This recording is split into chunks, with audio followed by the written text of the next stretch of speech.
Fala pessoal, Júlio Reis aqui. Queria repercutir hoje a entrevista do nosso diretor financeiro, do Flávio Pena, que deu na 98. Tem alguns pontos interessantes para repercutir com vocês. Estou aproveitando aí, estreando no canal Somos Gigantes. Aproveita, já siga o canal, compartilha aí. Fica até o final que nós vamos discutir bastante coisa interessante, porque eu tenho sido muito demandado pela nossa torcida a falar sobre esses assuntos. Hoje a nossa torcida é muito mais consciente na parte de gestão. E eu, como sou professor da Dom Cabral, sou professor, sou consultor, especialista em gestão, tenho uma minha empresa Smart Valor e falo muito, gosto muito de falar sobre o tema, sou cruzeirense como vocês, aí o pessoal me cobra muito para repercutir esses assuntos, principalmente nesse momento de polêmica. Então continue com a gente até o final aí que vai ter um assunto legal para a gente conversar, valeu?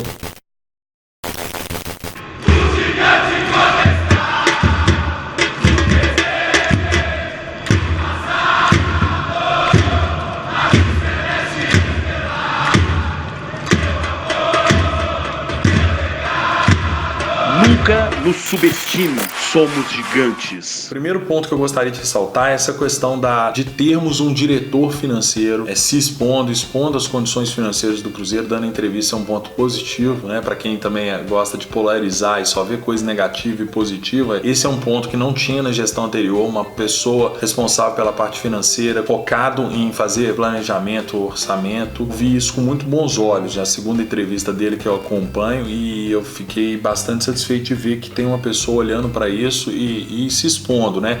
Dando satisfação para a torcida, que na verdade quem banca o nosso time junto com vocês aí. O primeiro ponto que ele tocou foi o ponto da austeridade, que me deixou extremamente feliz, né? Quem me acompanha já sabe o tanto que eu toco nesse assunto da necessidade do Cruzeiro trabalhar com austeridade financeira devido ao momento difícil que nós estamos passando, que foi apresentado nos demonstrativos financeiros. A gente tem um déficit, trabalhou com um déficit de 27 milhões no ano passado.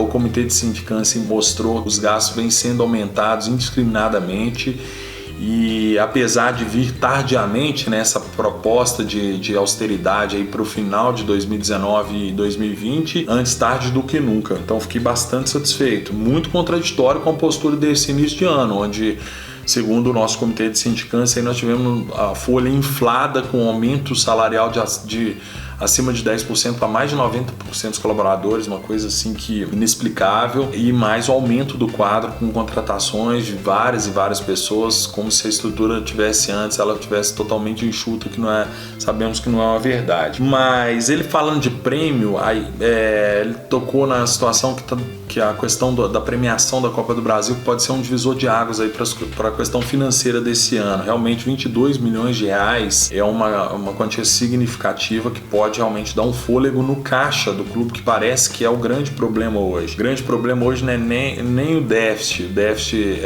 de competência, mas o caixa. O Cruzeiro tem tanta dívida para pagar e as despesas estão acima das receitas e dívida de curto prazo, segundo o balanço, que o Cruzeiro deve estar vivendo um estrangulamento financeiro. Então, de fato, esse dinheiro é muito bem-vindo. O grande ponto que eu gostaria de alertar, o Cruzeiro ganhou 50 milhões de premiação no passado, e segundo a entrevista do próprio Itair Machado, não ia sobrar quase nada para o Cruzeiro, porque tinha impostos para pagar, tinha algumas contas a acertar e principalmente tinha que pagar os bônus, os bichos para os jogadores. Depois a gente descobriu que bichos gordos para a diretoria também. Então não adianta nada a gente ter uma premiação de 22 milhões de reais se comprometer um valor absurdo dessa quantia com bonificação, seja para jogador e diretor. Quem me conhece sabe que eu sou extremamente favorável à meritocracia, à remuneração variável, remuneração por desempenho, mas você tem limites para isso. Você não pode pegar de um bônus de 50 milhões de reais que a gente ganhou e dar mais de metade disso, distribuir, até porque os jogadores já têm um salário significativo. Então causa uma preocupação, um ponto de atenção, que realmente os 22 milhões vão ser muito bem-vindos se a gente conseguir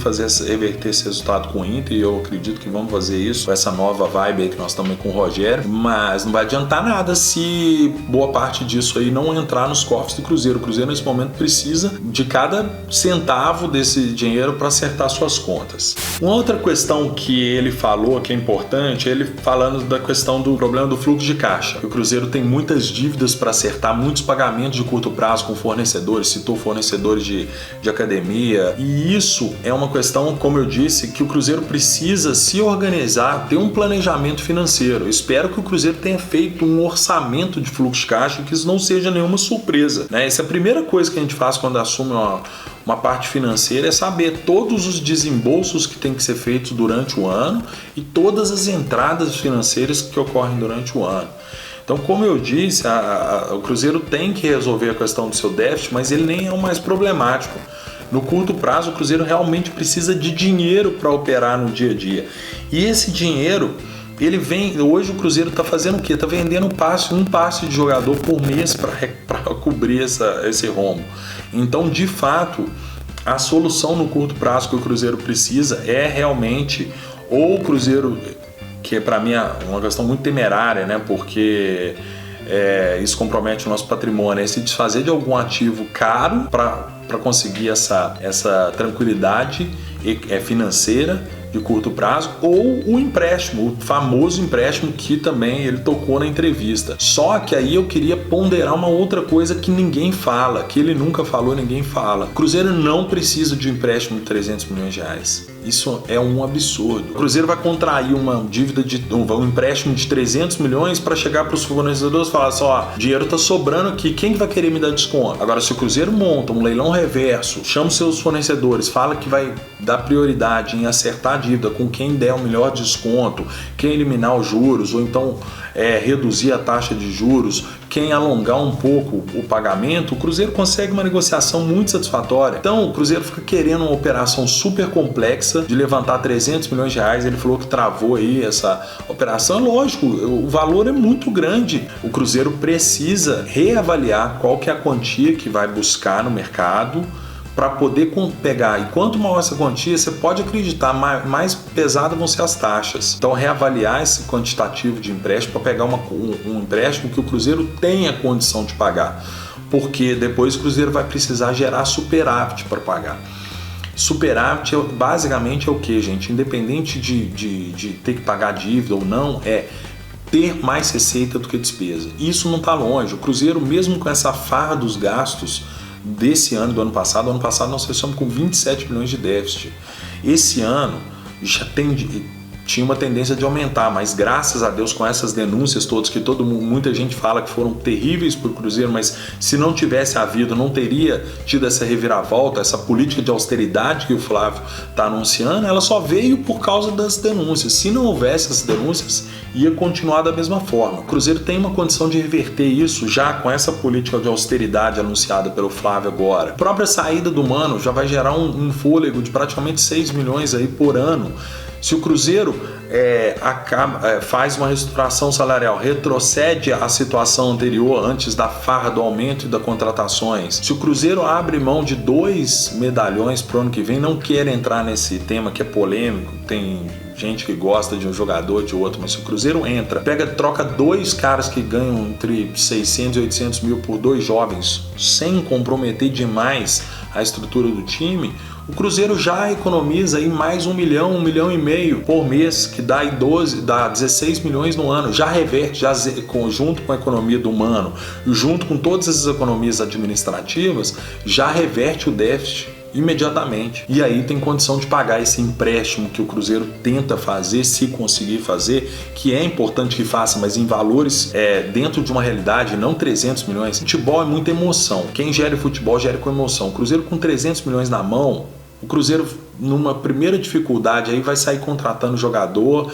e vai se enforcar cada vez mais. Acreditem nisso, o Cruzeiro precisa contrair de empréstimo o essencial para pagar essas dívidas de curto prazo que atrapalham o dia a dia do clube. Causa muita preocupação, ninguém está falando em renegociação de dívida. O Cruzeiro não pode se dar ao luxo simplesmente contrair 300 milhões e pagar tudo que todo mundo está cobrando na vírgula. O Cruzeiro precisa entrar num processo negocial, um acordo, e isso é muito comum no mercado. O que a gente sabe, o que eu tenho de experiência nas empresas é o seguinte, que a palavra convence, mas o exemplo arrasta. Se o Cruzeiro quer entrar nessa de austeridade, a primeira coisa que o Cruzeiro precisa fazer é os seus próprios dirigentes entrarem em austeridade. Então nós precisamos revisar a remuneração de cima para baixo. Ninguém está falando para as pessoas ganharem, trabalharem de graça, mas estamos falando para ganhar valores compatíveis com o mercado e principalmente compatíveis com a situação financeira do Cruzeiro. Quem não conseguir se adequar à nossa realidade, que abre espaço para alguém que venha trabalhar com esse perfil. Então não adianta nada você querer plantar austeridade para o corpo operacional, para o pessoal que está limpando lá no dia a dia, para a secretária, pedir para todo mundo conter gastos, sendo que a sua remuneração continua muito fora do padrão, continua alta. O exemplo arrasta. É isso que eu digo. Então, fiquei feliz de ter alguém falando da parte financeira do Cruzeiro. Gostaria de trazer esses pontos de atenção dessa questão do empréstimo, tomar cuidado com o valor que vai ser emprestado, mas que realmente, de fato, não há muita solução. E dizer que se o Cruzeiro realmente não entrar nessa austeridade, vai enxugar gelo. Vai pegar um empréstimo que não vai conseguir pagar daqui a pouco. Então, o empréstimo é bem-vindo em valores dentro da realidade, junto com uma política de fato de austeridade e com alavancagem de receita, que isso parece que está sendo bem feito, parece que estamos conduzindo bem, já que estamos com um número recorde de patrocínio, não tem informação dos valores, mas também estou satisfeito com essa conduta, tá, pessoal? Se vocês quiserem me seguir lá no Twitter, o pessoal vai deixar meu Twitter aí no link, vamos interagir, vamos bater papo. Estou muito feliz com essa mobilização que a torcida está tendo em torno da conscientização em torno dessa parte de gestão e financeira. Antigamente o pessoal dizia que o torcedor sequer saberia votar para um presidente porque não só analisa título, só analisa isso, esquece a parte financeira. E o que eu tenho visto é que a torcida hoje é muito mais preocupada do que os próprios conselheiros. Beleza, galera? Vamos sair dessa, nós temos uma oportunidade de sair dessa muito mais fortes, com padrões de governança e compliance, política de austeridade, com gestão profissional. Basta essa diretoria dar o recado, eles podem sair do inferno e ao céu em pouco tempo, mas precisam se mobilizar. Valeu, galera. Um abraço.